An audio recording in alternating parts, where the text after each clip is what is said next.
দেশের আইন শৃঙ্খলা পরিস্থিতির উন্নয়ন এবং জানমালের নিরাপত্তা বজায় রাখা বর্তমান সরকারের সর্বোচ্চ অগ্রাধিকার।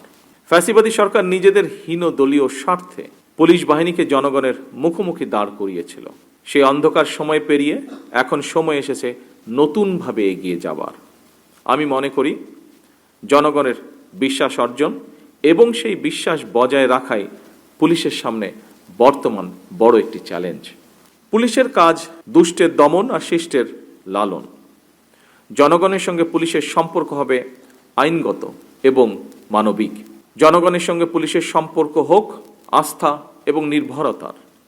যে কোনো বিপদে আপদে জনগণ যেন থানা পুলিশকে তাদের নির্ভরযোগ্য আশ্রয়স্থল মনে করতে পারে। আপনাদের কাছে আমাদের এটুকুই চাওয়া।